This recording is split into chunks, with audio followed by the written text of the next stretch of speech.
aprendiz, né? Então passou a exercer a função de empregado, passou a ser contratado como empregado seletista de 2014 em diante, e ele disse que desde quando ele foi ali contratado, ela passou a exercer as duas funções. A prova também é no sentido, quando a gente analisa 4 pontos necessariamente dos autos, que é a ficha de contratação da reclamante, que consta ela como gestora administrativa apenas, né? Os contratos de cartão de crédito, que lá fazia operações similares a instituições financeiras, empréstimos, vendas de cartões de crédito e tal. Ela passou a assinar os contratos de crédito, cartão de crédito, quando ela acumulou a função de gestora de crédito. Isso está nas folhas 117, tem uns contratos aí que ela necessariamente assinou, né, exercendo essa função também. Há também uma prova importante, que é o manual que ela exerceu o curso de gestora de crédito em Belo Horizonte, as folhas 330, datado de setembro de 2014, época que coincide com o desligamento da empregada que antes exercia essa função, que é a testemunha que a reclamante utilizou, e que passou essa função para ela, e ela passou a acumular as duas.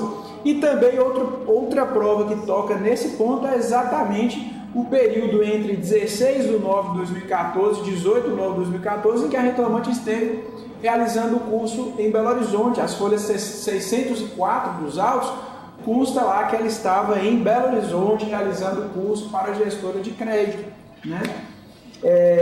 Então seriam esses, excelências, os pontos aí, né? A questão das horas extras e a questão necessariamente do acúmulo de função, que eu gostaria de tratar em sustentação oral. O restante dos pedidos que nós recorremos, eu não vou tratar em sustentação oral, vai ficar só pelo que está no recurso, né? Então, esse recurso é para requerer a vossas excelências que seja revista, né, reformada a decisão de primeira instância, que indeferiu os pedidos que agora defendo em sustentação oral. Muito obrigado, senhor. Em primeiro lugar, me desculpe que na semana passada teve o problema e hoje repetiu com o senhor o problema. Mas foi... Não, excelência, sem problema, tranquilo. Superar tudo. Eu passo a palavra, então, à doutora relatora para... Bom, nessa questão das horas extras, eu peço venha a sustentação, mas o que eu concluí da análise da prova dos autos, e aí eu transcrevo o depoimento da reclamante e das testemunhas, o da reclamante, inclusive, com os adendos que o doutor leu no início da sustentação oral, e o que eu concluí é que os cartões de ponto apresentados, eles retratam uma jornada variada, com início em horários às 7h22, 7h34, e em horários mais tardios também. Essas marcações, elas comprovam o registro da jornada antes das referidas reuniões, como também a chegada da autora em diversos dias em horário posterior àquele apontado como término das reuniões iniciadas às 7h30, que teriam duração de 40 minutos. E disso tudo ressai firmada a alegação da reclamante de que registrava o ponto após o término das reuniões. Também quanto aos horários de saída, faço a análise do que vem na prova documental. Existem vários registros após 18 horas e saídas anotadas também depois de 21 horas. Alguns dos controles de jornada estão, inclusive, assinados pela reclamante como empregada e como própria gerente que controlava a jornada. Então, do que eu vejo registrado, eu não entendo como possível você entender que inverossímil a alegação de que era vedado o registro de horas extras. E aí, por essa razão, é que eu neguei provimento ao recurso da reclamante. Na questão de acúmulo de função, nós temos 2 testemunhas ouvidas, uma que saiu em setembro de 2004, que é a testemunha da autora, e a outra que foi contratada como empregada, 2014, e a outra que foi contratada como empregado exatamente em 2014, porque antes ele era aprendiz. Mas eu não vejo aqui o acúmulo de função como é colocado, não. E para isso, revela também o seguinte, da análise do que vem na prova oral e do que vem na prova documental, ainda que tivesse algum acréscimo de função ou alguma coisa diferente, isso não refletiu na jornada dela. Então, não havia uma majoração de serviço, nem que justificasse se houvesse realmente uma majoração de serviço, haveria uma extensão da jornada, e isso a gente não vê. Então, eu acho que a sentença analisou bem a questão. Ela é, na verdade, uma gestora administrativa responsável pelos setores de caixa e crédito. Então, por isso, eu mantenho a proposta de voto negativa de provimento do apelo também nesse aspecto. Excelência, pela ordem, é só uma questão. Realmente, os registros restaram inalterados, mas conforme foi provado pela testemunha ouvida nos autos, a reclamante batia o ponto e continuava a trabalhar com a registro de funcional de outra empregada. Pela ordem, doutora, só por uma questão de metodologia do julgamento, eu pediria ao senhor que, se tivesse, a questão de fato. Essa é a questão da prova que já está analisada pela relatora, a não ser que Vossa Excelência tenha algo a complementar.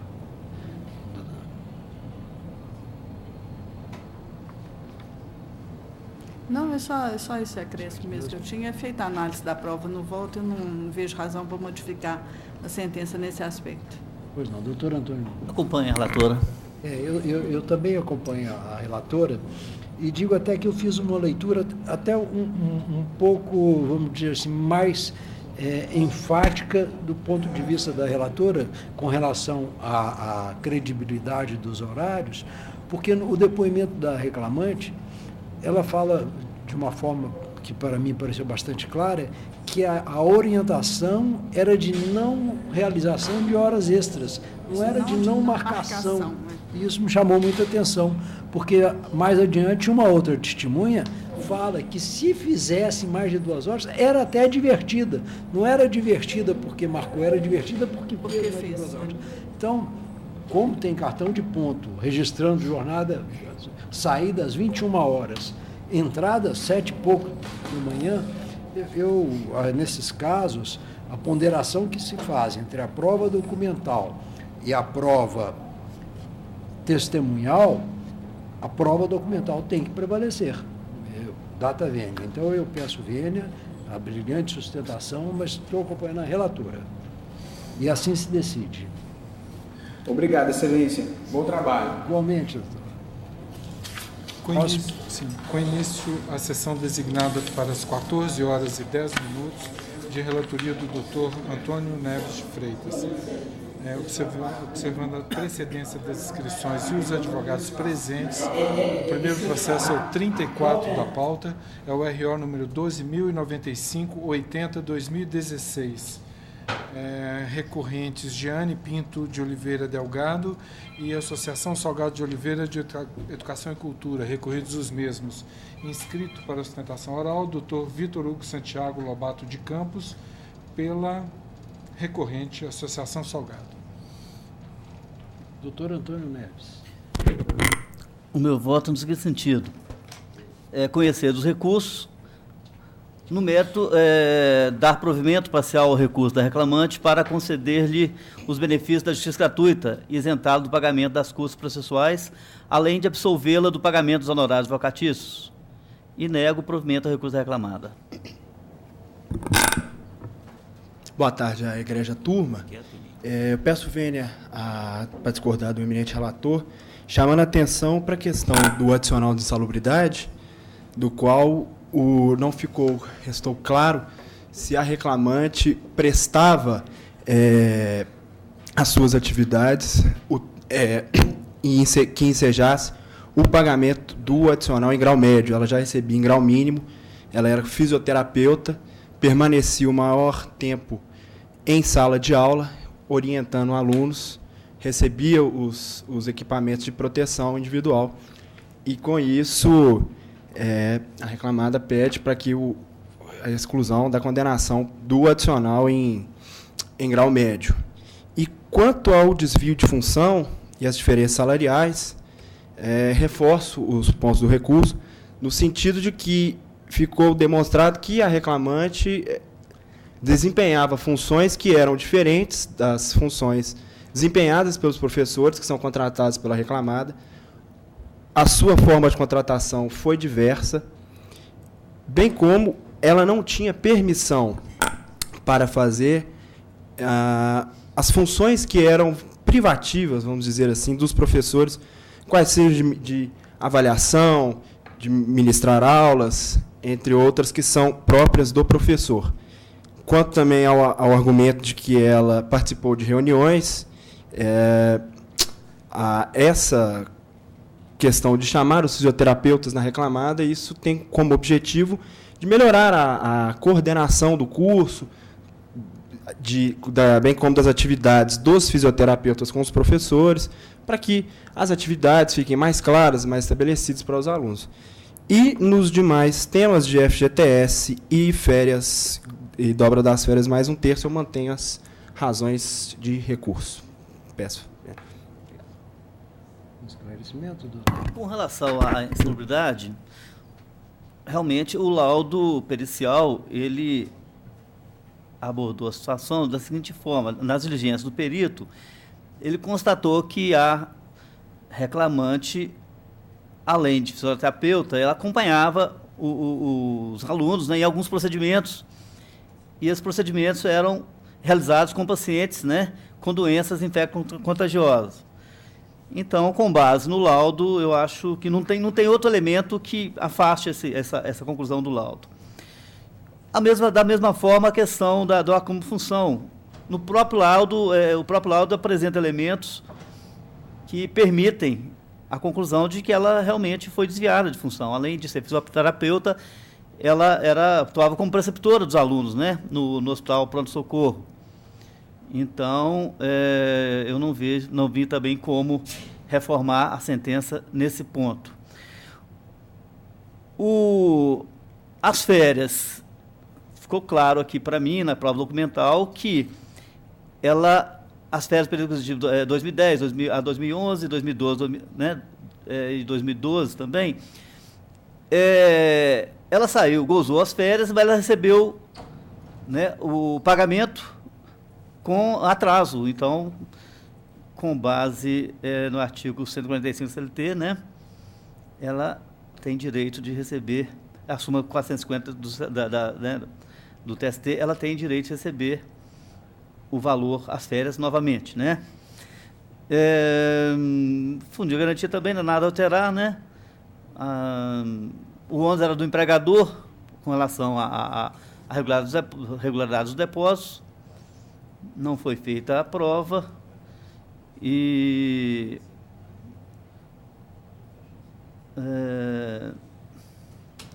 no caso, a jornada não se desfechou do seu ônus, segundo porque o fato de existir acordo. O parcelamento do fundo de garantia com a Caixa não é óbvio a condenação, né, da reclamada.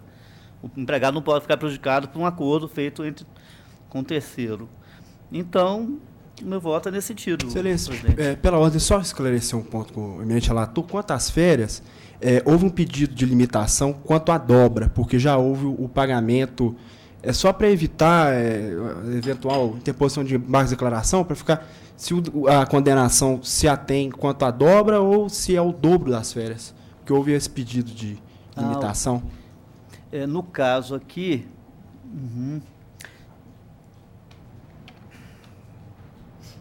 ficou em dobro. Então, se já houve pagamento, aí não teria dobro. Então, eu vou aí, no caso, aplica-se a súmula 450, segundo o qual o devido pagamento em dobro. Incluído o terço, com base no artigo 137, quando ainda não gozar da própria... negou provimento. Agora, no caso, a sentença... Deixa eu só conferir aqui. Pois não. A gente não tem nenhuma...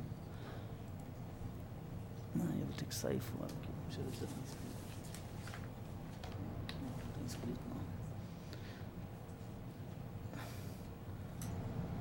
Vou ter que sair daqui.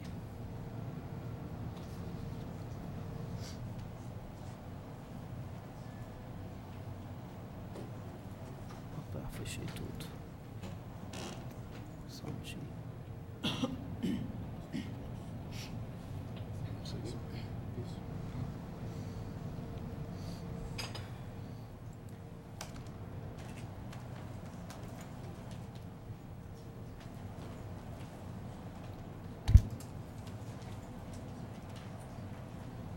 Desculpa, presidente, eu saí aqui Fique à vontade. PJE, vou voltar aqui.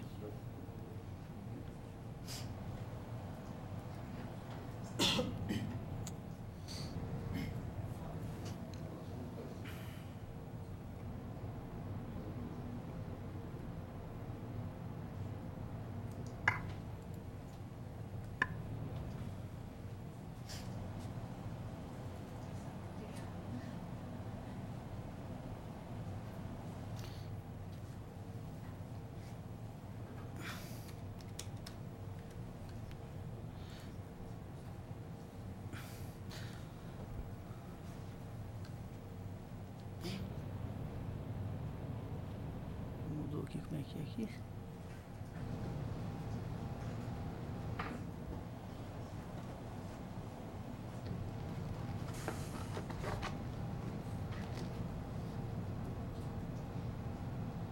Mudou o PJE aqui, eu não estou conseguindo entrar de novo aqui. Como é que aqui tem que ligar nesse vídeo? É aí. Aqui, né? É. Pontinho, deixa eu ver aqui. Você quer abrir no do Bob Esponja? Vou, Então vai por aí. vou por aqui, é melhor. Pois é. Pois é, vai na pauta. Com a pauta e eu venho. Aí ele vai aparecer aqui o Bob, ó. Eu só vou confirmar a sentença, doutor, porque realmente eu estou em dúvida se. No voto, tá, mandando pagar em dobro, mas a sentença pode ter Vai no Bob. mandado. Bob Esponja. Não, aqui tá. Tranquilo. A gente não tem nenhuma dúvida. É o. Qual que é o. É esse aqui. Só não continuada.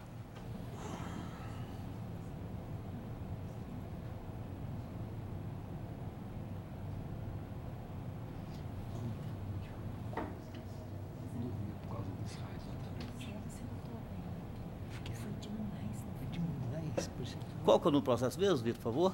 É o 12095, 001295. É o 34 da pauta. Tá. Aqui.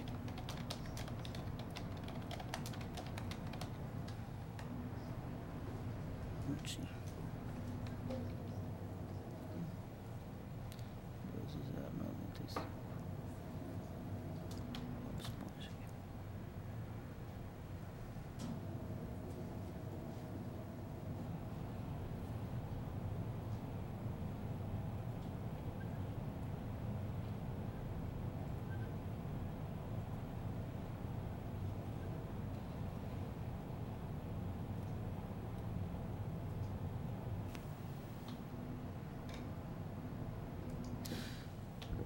Deferiu também dobrado. Então, doutor, eu vou modificar. No voto, passou realmente, foi um equívoco. De forma simples, que se a empresa já pagou, né, uma vez, o dobro já é o pagamento, né, de uma parcela. Então, eu vou alterar o voto nesse sentido, presidente. Estou de acordo. Obrigado, senhor. Eu também sou de acordo. Agora que eu estou vendo aqui na sentença, de fato, eu tenho... ela gozou, né? Ela fora de época. Gozou, fora de época, mas gozou. Agora, se fizerem uma estatística nos meus... Ela gozou e recebeu. Ela gozou na época certa, ela recebeu apenas no contra-cheque de janeiro. Pois é, recebeu atrasado. Então, ela tem direito a mais um. Então não pode ser dobra. Por isso que eu pedi no recurso para ser a dobra, né? Para não acontecer o dobro. Desculpa, doutor, viu? Na hora de apreciar... Obrigado, senhor. É só também para evitar futuramente, às vezes, um embaixo de declaração e a gente já... Com relação a outros dois pontos, eu ia dizendo que, via de regra, se fizerem uma estatística nas minhas decisões com relação ao acúmulo de função e adicional de insalubridade, normalmente eu não costumo dar provimento a esse tipo de pedidos. No caso aqui, grau médio para grau máximo e acúmulo de função. Agora, neste caso aqui, em razão das particularidades, ela era fisioterapeuta, trabalhava a maior parte do tempo no setor de pessoas portadoras de doenças infecto-contagiosas, fazendo a limpeza da cânula das pessoas com traqueostomia. E o perito enquadrou a atividade no grau máximo, ela já recebia efetivamente no grau médio. Me parece que o caso é típico de grau máximo mesmo, um enquadramento legal. E a outra questão, o relator já explicou bem, ela era também preceptora, além de ser uma simples professora na sala de aula. Então, diferentemente da maior parte dos casos que julgamos, eu estou acompanhando Vossa Excelência integralmente. Então, eu vou ficar parcialmente vencido nesses dois aspectos. Acho que o grau máximo é para quem trabalha. Aqui ela trabalhava no pronto-socorro, que é um hospital geral. Então, mas tinha um setor de doença é em fé contagiosa, mas não é em regime de isolamento. Regime de isolamento, inclusive com portas selando as fotografias, estão no laudo. Havia 2 portas isolando o ambiente, acho que era o 8º andar. Por isso é que eu... Agora, não, eu vou manter a minha divergência, não tem problema não. Agora, o outro aspecto, eu chamo a atenção de Vossa Excelência, ela era fisioterapeuta e em sala de aula ela orientava TCC apenas. E era preceptora lá no hospital. O médico que é preceptor no hospital, em caso de pós-graduação ou de residência, ele é contratado como médico, isso não é acúmulo de função. Isso é uma atividade típica do médico ou de qualquer outro profissional da saúde que faça essa atividade de preceptor, de residente ou de estagiário no hospital. Quer dizer, não há um acúmulo de função por isso. Isso é próprio da função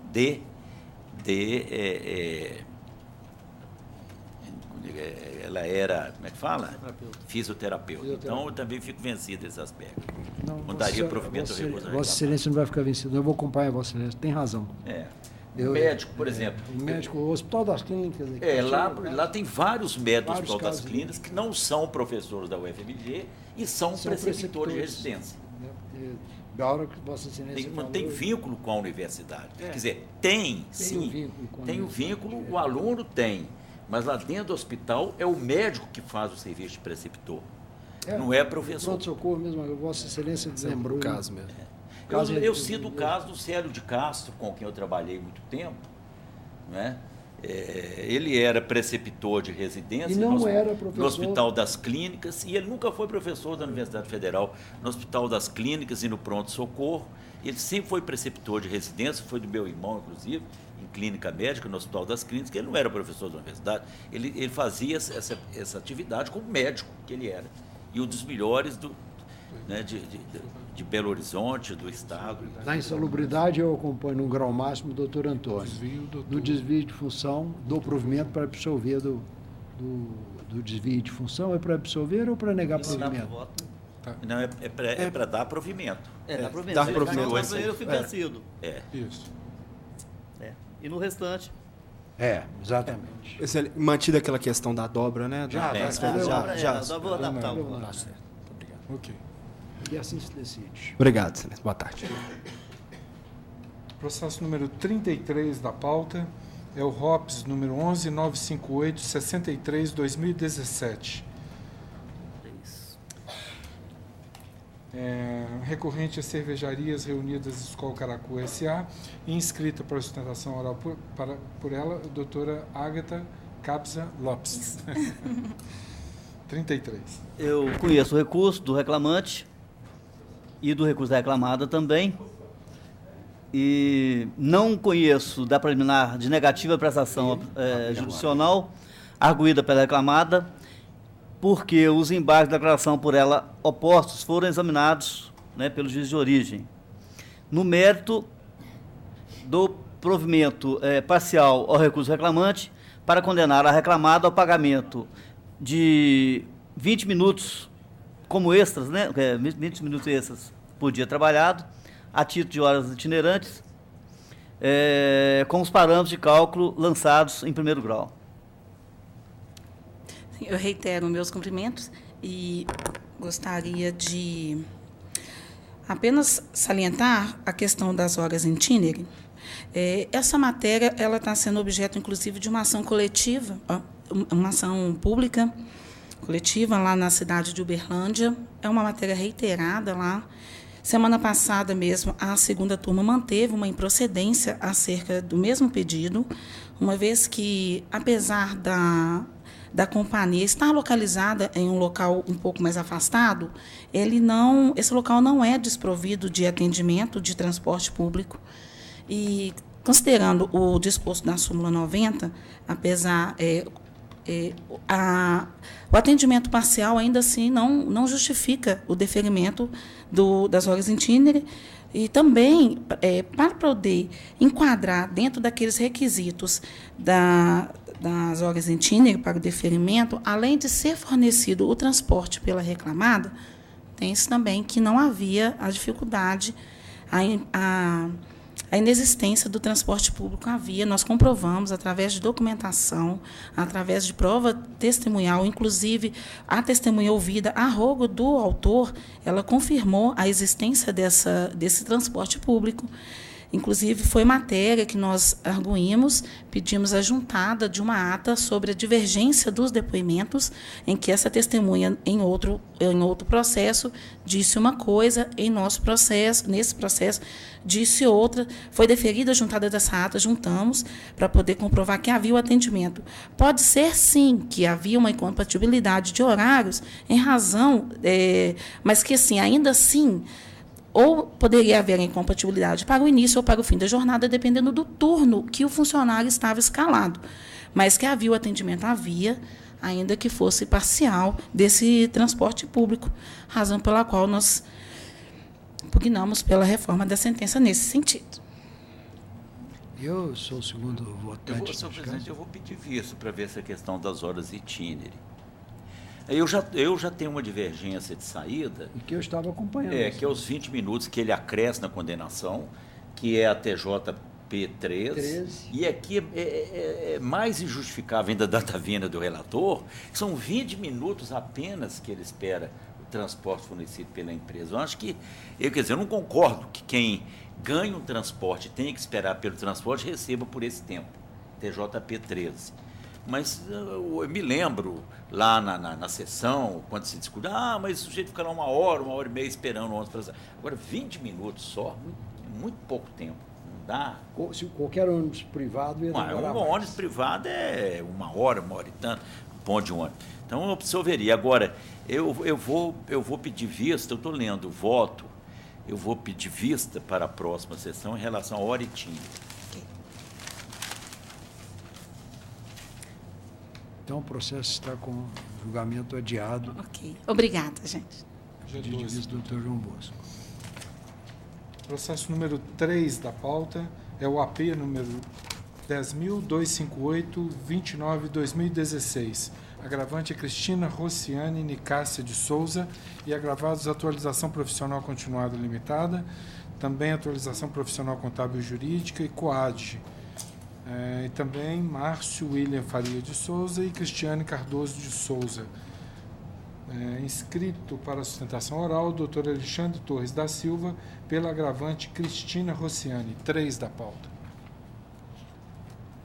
O relator está com a palavra. Deixa eu pegar aqui.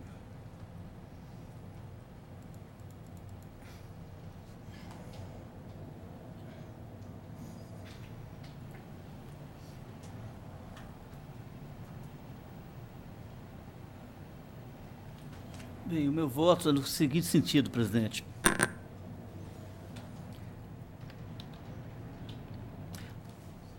Acolhi a preliminar arguída em conta minuta pelas executadas e não conhecido o agravo de petição por prematuro.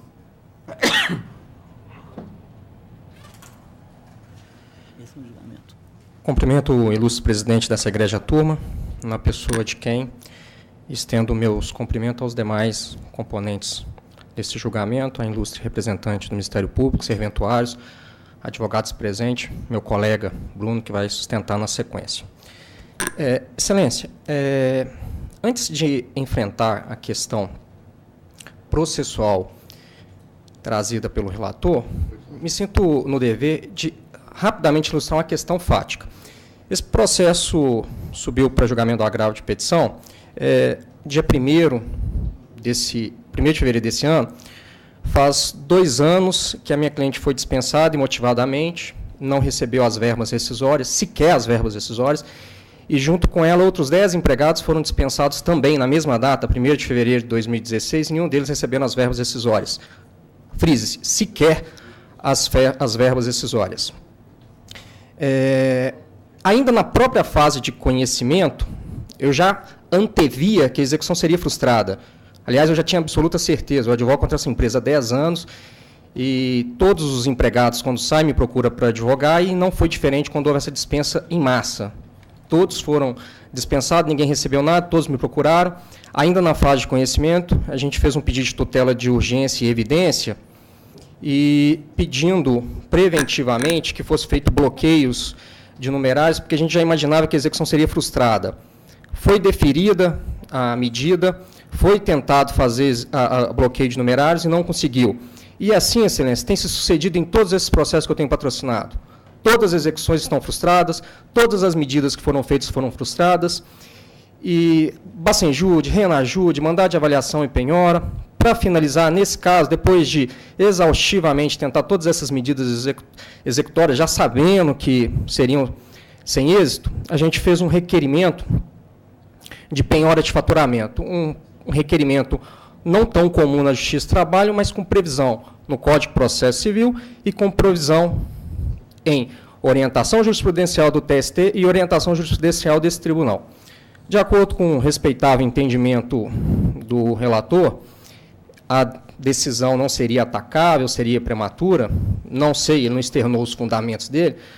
Pode ser que o ilustre relator, baseado nas contrarrazões da agravada, entenda que as decisões interlocutórias na Justiça do Trabalho são irrecorríveis e, por essa razão, não poderia ser examinada essa questão por ser prematura. Pois bem, nesse aspecto, eu acho que há que se entender que nem toda decisão interlocutória é irrecorrível, nem toda. Aquelas decisões interlocutórias que têm caráter decisivo e que não permita futuramente a revisão pela instância revisora, mesmo sendo ela interlocutória, ela precisa ser examinada e conhecida.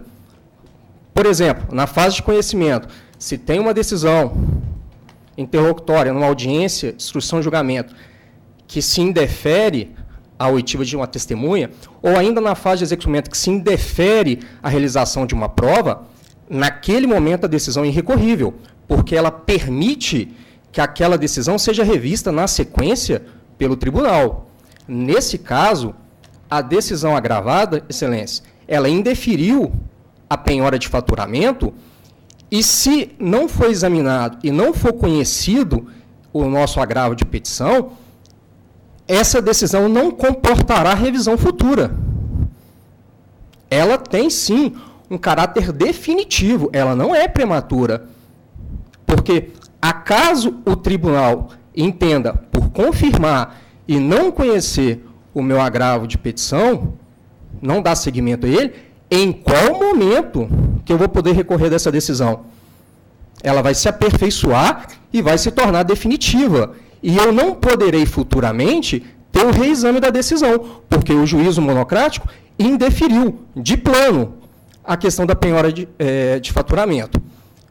Não sei se Vossas Excelências vão acolher os meus fundamentos quanto à possibilidade de penhora de faturamento nesse caso, se for superada o não conhecimento do recurso. Mas o fato é que a decisão do juízo monocrático ela não pode ser absoluta e soberana sem comportar o reexame. Então, nesse sentido, no aspecto do não conhecimento do recurso, com todo respeito ao relator, a gente pede que ele reveja o posicionamento, mas acaso não reveja o posicionamento, que os demais integrantes da turma conheçam do nosso recurso e no mérito provejam, porque, do contrário, a decisão monocrática não permitirá a revisão dessa egrégia turma, desse egrégia tribunal.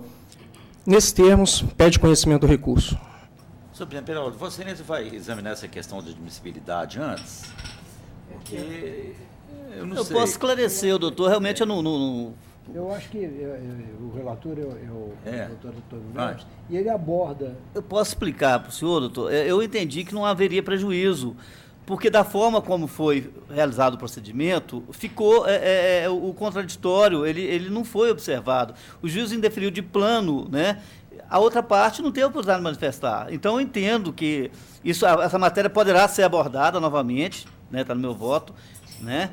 Com base no artigo 884 da CLT, e aí sim, vai dar vista para outra parte, ela vai manifestar, o juiz vai julgar a matéria, depois de informado contraditório, aí sim vai caber a agravo de petição, no meu entendimento.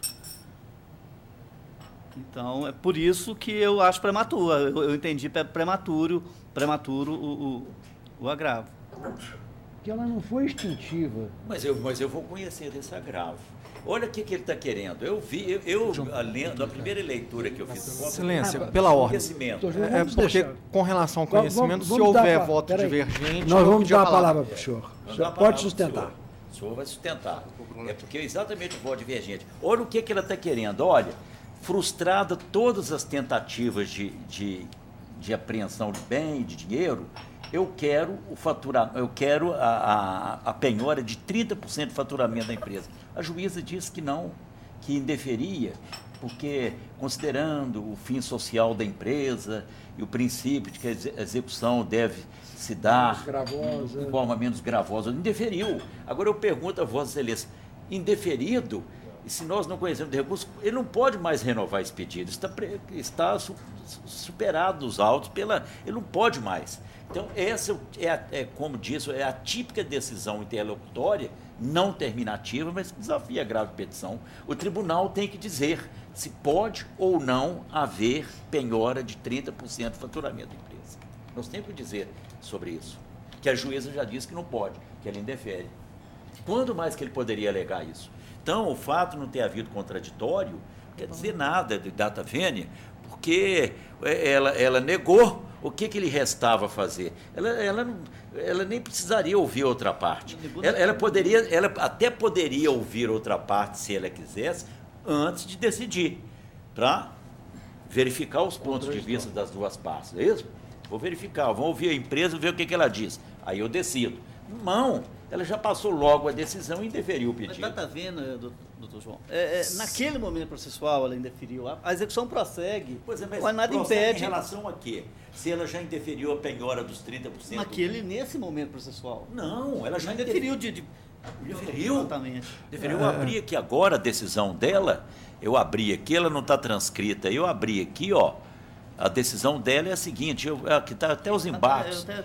Até os embargos, então eu vou abrir nos embargos que ele transcreve, entre aspas, vistos, etc. Considerando que a execução deve tramitar de forma menos gravosa para o devedor, conforme artigo 805 do CPC, e que a penhora de faturamento pode causar danos irreparáveis ao funcionamento da sociedade, violando o princípio constitucional da função social da empresa, indefiro o requerimento do reclamante. Ponto. Ou seja, ela diz para o reclamante, não penhoro os 30%. Então, é a matéria que vem devolvida para o tribunal, no agravo de petição. Excelência, se eu puder fazer o... O senhor está com a palavra. Da palavra. Excelentíssimo senhor presidente, na pessoa de quem eu cumprimento os demais julgadores aqui presentes.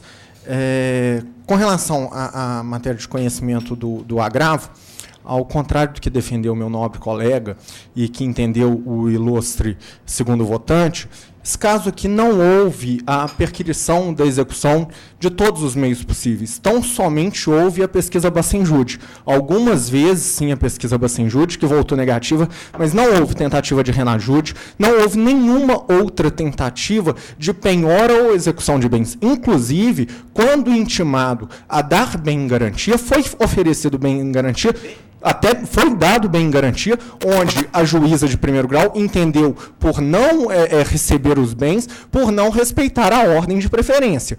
Da mesma forma que eu não posso agravar de petição da decisão que indefere o meu bem dado em garantia, quando pula essa ordem o exequente pedindo a penhora de faturamento, também não caberia agravo de petição, senão estaríamos aí violando o princípio da isonomia. Quando eu reforço, inclusive, em tese, e coloco aqui o bem dado em garantia, eu saliento ele no mérito das contrarrazões, está em ED D35 D031.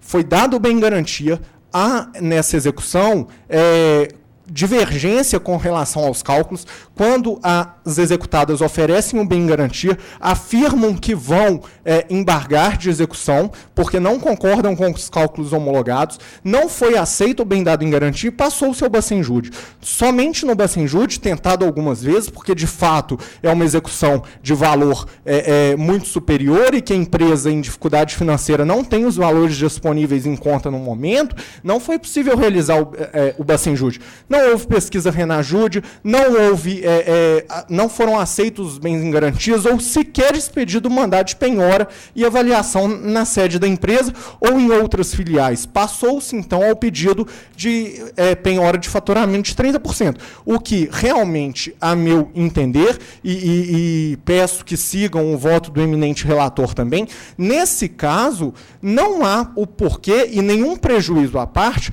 tanto que, após prosseguir com a execução, eu entendo, e aí já fazendo defesa de que poderia sim reiterar esse pedido futuramente quando todos os outros pedidos de execução se mostrarem infrutíferos, se for o caso, aí ele pode sim renovar o pedido de penhora de faturamento, mostrando-se como a única alternativa e ser novamente apreciado, até porque não houve o contraditório. Do contrário, pensar em conhecimento deste agravo de petição teria que cassar a decisão, voltar e garantir às partes o contraditório e a ampla defesa. Até porque há réus nesse processo executados, quando foi deferida a desconsideração da personalidade jurídica, que sequer foram citados ou intimados. E aí teriam que dar a oportunidade, inclusive, deles discutirem tal questão também. Nesse sentido, eu mantenho, inclusive, com enunciado da Jornada Nacional sobre Execução da Justiça do Trabalho, que não admite o agravo de petição em decisões não definitivas, a não ser que, que gerem prejuízo imediato e não possam ser analisados futuramente, o que não é o caso. Reafirmo que seria violação ao princípio da isonomia ao se permitir, quando os executados pedem que seja realizada a execução com certo bem e o juiz não defere no momento, não é cabível o agravo de petição. Lá do outro, quando o exequente pula as fases, porque ele deveria tentar outros meios de execução, vai logo para a mais gravosa empresa, de penhora de faturamento de 30%, e aí se permite o agravo de petição. Nesse caso, pleiteio pelo não conhecimento. Agora, se superar dessa análise, e aí já faço um argumento com relação ao mérito, também não seria possível a penhora de faturamento, porque primeiro é a mais gravosa, há inclusive oferecimento de bens em garantia para se discutir o embargo de execução. Não há que se falar que nem sequer que esses bens são de difícil venda ou não tem valor, porque sequer foi deferido o mandado de penhora e avaliação para saber qual o estado do bem, qual o valor do bem, se de fato é de difícil alienação ou não. No caso, não foram tentados nenhuma outra tentativa de execução, e, de fato, é a mais gravosa, sim, para a empresa que enfrenta um período de extrema dificuldade financeira, onde só o exequente já manifestou da tribuna, o procurador do exequente, que há inúmeras outras execuções contra a empresa, onde ela tem mais de 100 funcionários em sua folha de pagamento hoje, deferindo os 30%, é a mesma coisa. Neste caso, não foi oportunizado em sede de primeira instância constituir as provas necessárias, mas, nesse caso, importa em falar o fechamento da empresa. A penhora de 30% do faturamento hoje importa em falar em fechamento da empresa, que já trabalha no vermelho há muito tempo. Então, gerando aí mais de 100 futuros desempregados. Neste caso, eu peço que mantenha o entendimento do eminente relator pelo não conhecimento e, se caso for conhecido no mérito, que siga a linha legal da execução com a penhora, inclusive, de bens antes de se passar para a penhora de faturamento. Nesse sentido, é a minha sustentação oral. Eu agradeço, boa tarde e parabenizo o nobre colega. Relator. Excelência, só uma questão de fato. O que o colega disse aqui em relação a esse processo, que foi feito apenas nesse processo a tentativa de Bacenjude, é verdade. Nesse processo aqui, só foi realizada talvez umas 10 tentativas de Bacenjude, todas sem êxito. Mas em relação aos vários outros processos que a gente diz e que eu patrocino todos eles, já tentei Bacenjude, já tentei Renajude, já tentei mandado de penhora e avaliação, todos sem êxito. Se Vossa Excelência entender que eu tenho que repetir tudo que foi feito nos outros processos, porque eu já sei, e já mencionei no meu agravo de petição essa questão fática. Eu já mencionei isso. A própria empresa aqui, ela reconhece, tem uma folha de pagamento de 180 empregados, 180 empregados e desembolsa uma folha de pagamento de R$500 mil por mês. A gente cita aqui, curiosamente, ela não tem dinheiro, mas em todos esses processos ela desembolsou depósito recursal. Alguns 40 mil de depósito recursal. Eu advogo para a empresa. O primeiro sinal que a empresa não tem dinheiro, ela não tem condição de fazer depósito recursal.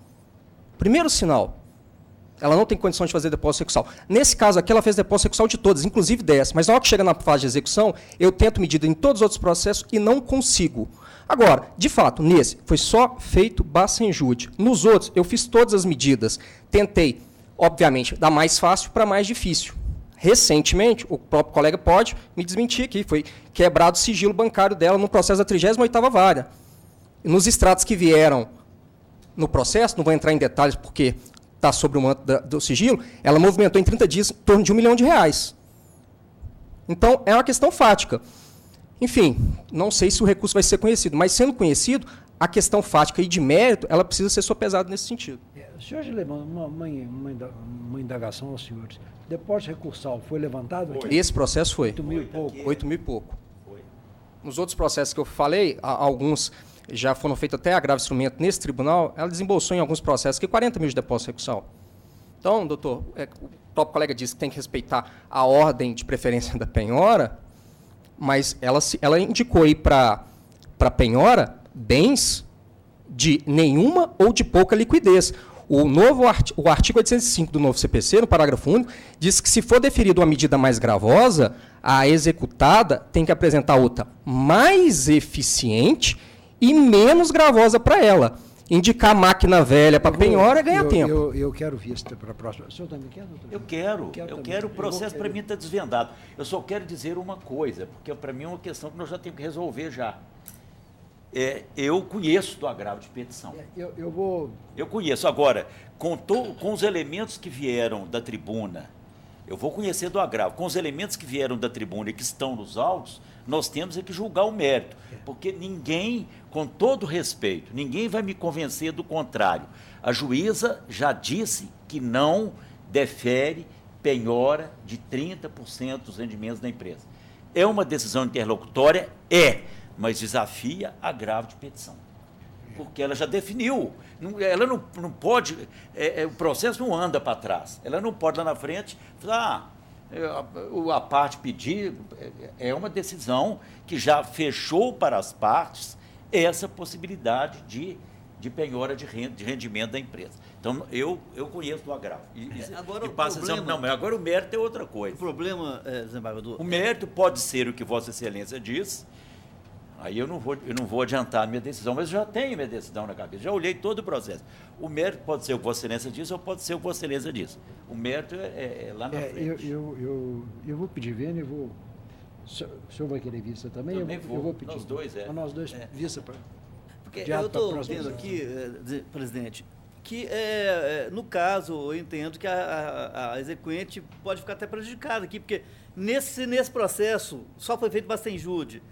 Nos outros foram feitas várias outras pesquisas e tal.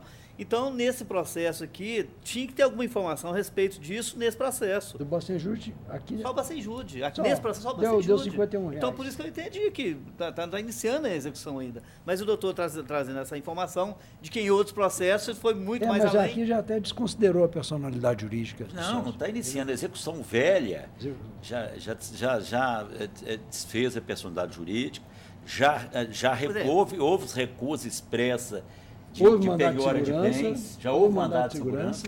Não está iniciando a execução já está lá na frente. É por isso que eu insisto, uma decisão nesse sentido, nós vamos fazer a execução voltar para trás. Com relação aos sócios, nós temos que empurrar a execução para frente, examinando o mérito, seja para dizer que sim, vamos deferir a penhora de 30% do rendimento, seja para dizer que não, confirmar a decisão de juízo estabelecendo que isso é uma decisão gravosa é o mérito, nós temos que olhar o mérito. Só uma questão de fato, Excelência. Quando foi determinada a desconsideração da personalidade jurídica, primeiro determinou que fosse penhorado de imediato bens dos sócios, onde a empresa ingressou com mandado de segurança, mas, posteriormente, a mesma juíza determinou a citação dos sócios para instaurar o incidente de desconsideração de personalidade jurídica. Então, nem sequer esse posicionamento da desconsideração da personalidade jurídica está efetivado, uma vez que ela determinou a citação dos sócios para incidente, para responder, os sócios ainda sequer foram citados. Está muito truncada a execução, mas eu conheço do agravo. Eu proponho o seguinte, então, eu fico vencido com relação ao conhecimento. O doutor Ricardo não decidiu. Não decidiu não, né? O que eu estou pensando aqui essa questão de conhecer, para mim, já está até mais clara. A dificuldade que eu tenho agora aqui é pensar no passo seguinte. Porque a penhora de 30%, simplesmente eu vou mandar penhorar 30%, quem é que vai administrar? Como é que vai ser isso? Como é que vai ser essa conta? Porque, a rigor, se eu for fazer o procedimento, eu tenho que fazer conforme manda a lei. Eu tenho que nomear um administrador. É o pedido desse. Administrador. Outra coisa que tem que verificar. O crédito dessa é uma mulher, dessa executiva Cristina, ele demanda... E ele concorre com outros. Ele demanda esse valor todo, 30% de fatura. Se é alguém disse ele que movimentão. 5%, 10%. Pois é. Então eu não preciso de 30. Então eu não preciso de 30. É uma série de questões que tem que olhar. 5% da penhora de faturamento aí, pelo que eu vi, 10%, paga ela no primeiro mês. Nem só. Sem falar que se Vossa Excelência deferir, meu telefone toca, né? Meu telefone toca. A grande dificuldade é essa que nós teremos e que equacionar como é que será feito isso. Retirar de vista. Para a próxima sessão. Bem, né? Obrigado, Excelências. Boa tarde. Processo número 30 da pauta. É o ROPS número 11.714.91/2017. Recorrente Amanda Gonçalves Araújo e recorrida Drogaria Vanessa Limitada ME. Inscrita para sustentação oral, doutora Amanda Graziela Ramos, pela recorrida Drogaria 30.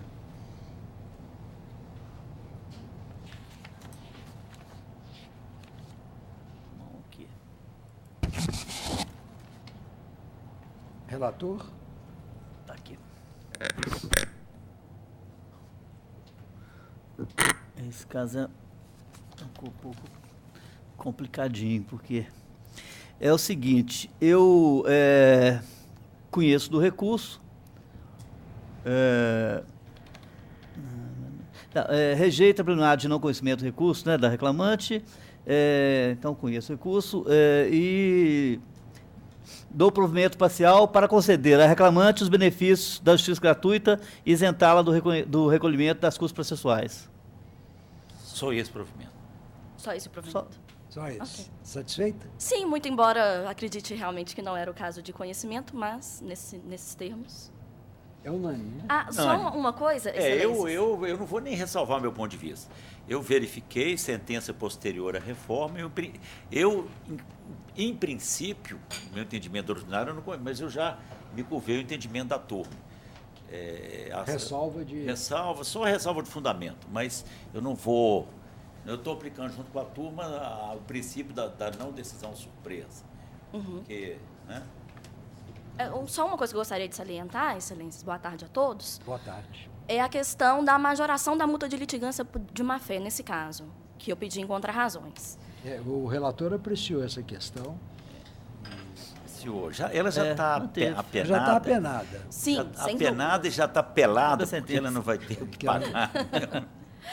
É o risco que corremos. Mas a intenção aqui é justamente demonstrar para a reclamante que o processo foi usado de uma forma completamente contra a lei. Ela adulterou o documento não só uma, 2 vezes. Né? Então, nós não podemos admitir... e por isso eu acho, isso é obviamente entendimento pessoal, de que deveria, muito embora ela preencha os requisitos para deferimento da justiça gratuita, deveria ser apenada com pagamento das custas processuais, porque ela usou o processo de picadeiro.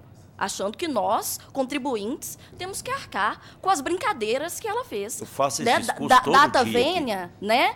Desculpa o discurso acalorado, mas é exatamente isso que aconteceu nesse processo. Nós não podemos admitir uma situação dessa. Por enquanto, a reforma, de um modo geral, ela está reduzindo de 30% a 40% a quantidade de ações.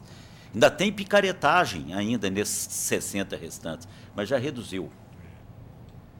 Nós encapamos esse discurso, tanto que nós estamos mantendo a sentença. Ela está sendo apenada com a litigação. Essa ação, se eu fiz questão de abrir para ver, isso é um absurdo. Isso é um absurdo, não é verdade. Mas muito obrigada a todos, boa tarde, bom trabalho a todos. Processo número 17 da pauta é o RO número 11.328/74/2016. Recorrente Nova Aliança Empreendimentos Imobiliários Limitada e recorrido Vicente Celestino da Silva. Vicente Celestino. Inscrito para sustentação oral, Dr. Alexandre Orsi Guimarães Pio, pela recorrente Nova Aliança. 17. É 17 a pauta, né? 17. Relator com palavra. É da minha época, Vicente Celestino. Está aqui. Deixa eu deixar aqui. Abrir de cá.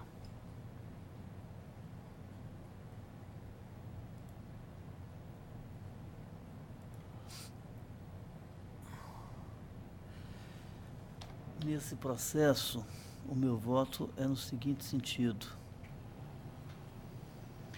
Conhecer do recurso ordinário deposto pela ré e, no mérito, dar-lhe provimento parcial para determinar 1. A redução da indenização por danos morais para R$30 mil, a redução da indenização por dano estético para R$20 mil, que seja considerada como base de cálculo da pensão mensal o valor equivalente a 50% do salário mínimo, de acordo com o valor vigente em cada mês de apuração, até que o autor atinja a idade de 75 anos e 6 meses, ou até que advenha o óbito do trabalhador. 4. A exclusão da condenação ao pagamento da indenização em parcela única. Reduz o valor da condenação para R$130 mil, com custas de R$2.600, autorizando a reclamada a postular, junto aos órgãos competentes, a restituição do valor recolhido a maior, a título de custas. Boa tarde a todos. Doutor Antônio Neves, boa tarde. Boa tarde. Data vênia, eu até peço no recurso alternativamente para diminuir as indenizações, mas mesmo assim ainda eu acho ela um pouco alta pelas peculiaridades desse processo aqui. Eu levantei até em questão de memoriais, bem didaticamente, o autor é portador de diabetes desde 2008, ele sempre teve foi diagnosticado com a diabetes descontrolada, isso está no processo.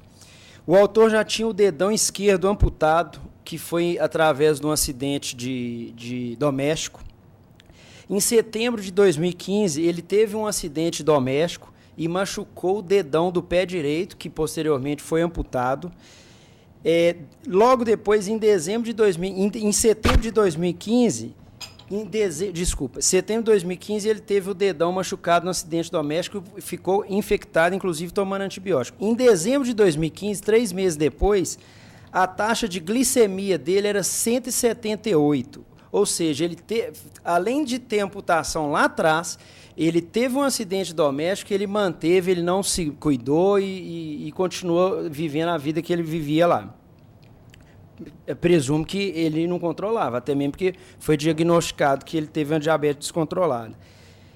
Então, o que eu peço para essa douta turma é levar em consideração esses aspectos. A empresa ela não pode ser condenada por uma pensão vitalícia, por uma aposentadoria de um trabalhador que simplesmente não cuidou da saúde dele. Talvez a gente possa entrar numa questão de saúde pública, mas também a empresa não pode ser condenada por isso. Então, eu peço a reforma da sentença para minorar ainda mais, caso seja improcedência a ação, né? Primeiramente eu peço a improcedência, e alternativamente para minorar ainda mais a indenização. Data vênia, com todo respeito pelo voto do senhor, mas é o que a gente está... Inclusive, só peço uma autorização até para ler aqui uma parte que o próprio perito colocou na perícia o seguinte: medidas preventivas do pé diabético. As medidas preventivas são essenciais na assistência ao pé diabético. O controle do diabetes mellito, as orientações para evitar ulcerações através de cuidado adequado dos pés e visitas regulares ao médico, assim como a colaboração do paciente e de seus familiares são fundamentais na prevenção de incapacidades e deformidades por pé diabético. O próprio perito trouxe isso para o processo. E está comprovado que o reclamante, hora nenhuma, se cuidou da questão do pé diabético. Tanto que já teve deformidade do dedo, amputação do dedo. Mais tarde, um acidente doméstico que teve que tomar antibiótico e ele continuou. 3 meses desse acidente, a taxa dele estava 178. Então, eu até chego a indagar, será que esse pé que ele foi amputado dentro da empresa, será que ele já não estava... Fica essa dúvida. Né? Então, a reclamada requer a reforma da sentença e, mais uma vez, peço vênia para o doutor Antônio Neves para minorar essa indenização aí, porque eu acho que a empresa ela não pode ser condenada simplesmente por uma aposentadoria vitalícia por um reclamante que simplesmente ele não cuidou da saúde dele. E eu acho que, assim, está no processo também, o perito constou isso. A diabetes, ela tem muita gente que tem a diabetes. Então, você imagina, daqui a pouco as empresas não vão contratar os diabéticos mais. Fica aí até uma reflexão. Tem casos e eles têm um pé sensível, eu estava estudando o caso, tem caso que o trabalhador pôs uma bota e não viu a tampinha de água mineral, e aquilo ali ele não sentia, foi infeccionando, caiu na amputação do pé. Então, claramente não foi dado na Justiça do Trabalho a culpa da empresa, que ela não teve culpa nenhuma aí. Mas, mais uma vez, será que esse reclamante que a gente está falando aqui, será que ele já não teria esse pé amputado também? Bom, alguma ponderação? Doutor, realmente eu vi a necessidade de reduzir aqui o valor da indenização, mas com relação... realmente, né, houve o perito, né, achou o nexo causal, tem o dano, então eu mantive a condenação apenas reduzindo, né, o valor, e inclusive extirpando aqui a indenização em parcela única, né, dos valores vincendos. Então, esse seria meu voto. É o meu voto, né? Eu tenho uma divergência parcial, que eu entendi que não se pode imputar toda a culpa pelos fatos apurados no processo à reclamada. O reclamante está com 63 anos de idade. O acidente ocorreu em 2 de março de 2016, 20 dias depois da admissão na empresa. Me parece que houve, por parte dele, quando nada, uma falta de atenção, que contribuiu para o acidente. E aí eu não posso impor a reclamada que, por cumprir uma função social nobre de admitir no trabalho uma pessoa da cidade com problema de saúde, e impor a ela agora uma condenação de R$130 mil por 20 dias de trabalho. Eu, considerando o capital da empresa, R$1 milhão, os riscos da atividade de incorporação, construção, eu acho que a prevalecer a decisão originária, a empresa correria sérios riscos de fechar as portas, até por desanimar o empreendimento, porque qual empreendedor que admite alguém para depois de 20 dias ter que pagar uma indenização dessa por um problema que não se pode dizer 100% que a culpa seja... Então, eu estou aqui reconhecendo culpa recíproca e reduzindo a metade os valores da indenização por danos morais, estéticos e da pensão, que passarão a ter os seguintes valores: 15 mil de indenização por danos morais, 10 mil por danos estéticos e a pensão com valor equivalente a 25% do salário mínimo. e reduz o valor da condenação para 65 mil com custo de 1.300 pela reclamada. Seria a minha proposta. Vossa Excelência viu, eu votei antes de Vossa Excelência e eu tive muita dúvida. Eu olhei esse processo de ponta a ponta. Vossa Excelência, olha o que eu escrevi. Primeiro, eu não aplico responsabilidade objetiva.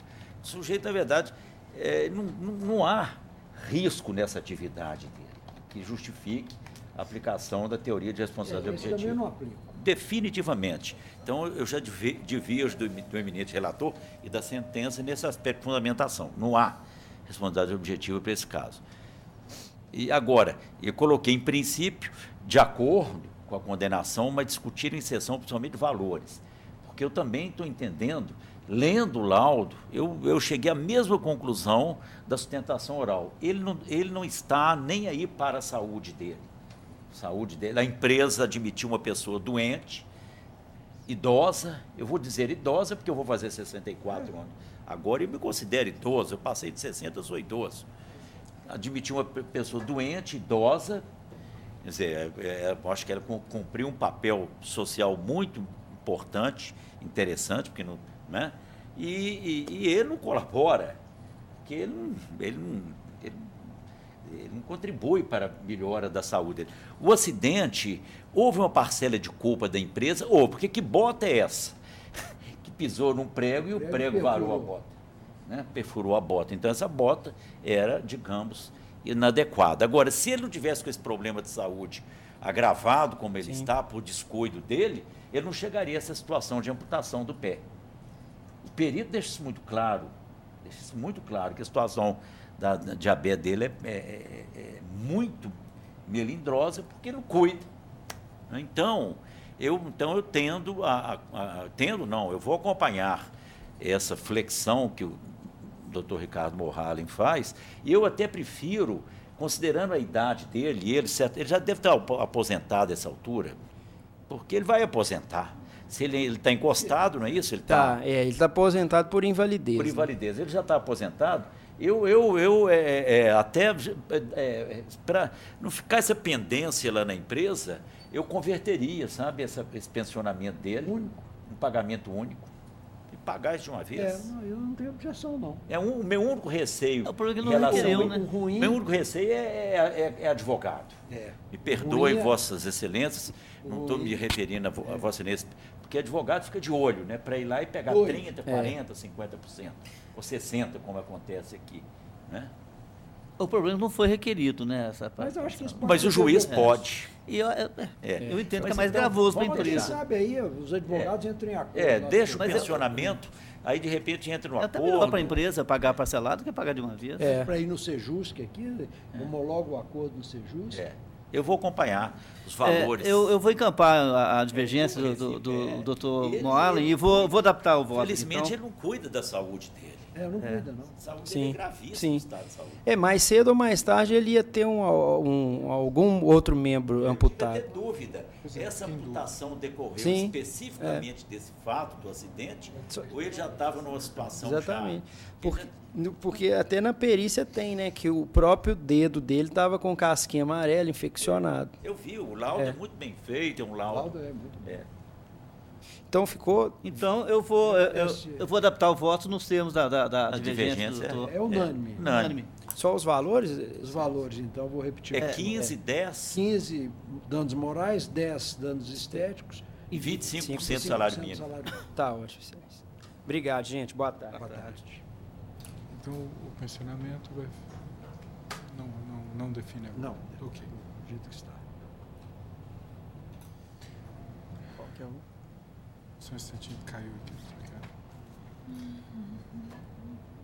Há um pedido de preferência para assistir ao julgamento, no processo número 32 da pauta. Deixa eu começar o julgamento. 32. 11.815? Doutor, é porque o meu caiu aqui, eu estou abrindo de novo. 32 da pauta é o ROPS número 11.815.02.2017. Está presente aqui o doutor Marcos Antônio de Jesus. Ele assiste por quem? Só para gente. Pelo reclamante.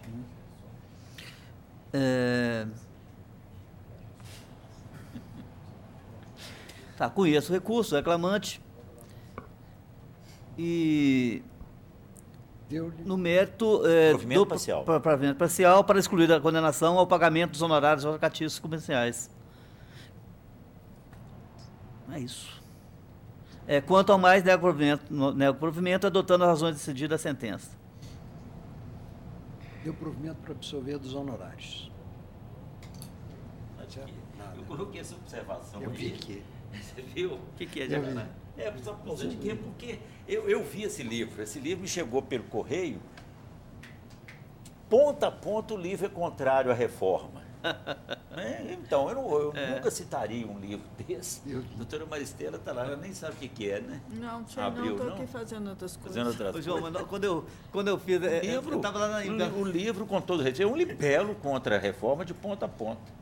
Então, mas aqui, eu fiz essa fundamentação, eu estava lá no comecinho da reforma, lá em Alfenas ainda, eu não achava nada para fundamentar, eu fui, não, quer dizer, não, com todo respeito, não foi isso. Tá bem, não, tudo bem. Mas eu achei interessante mas agora é lei, né? Agora é lei, não tem jeito mais. Pois é. Oi?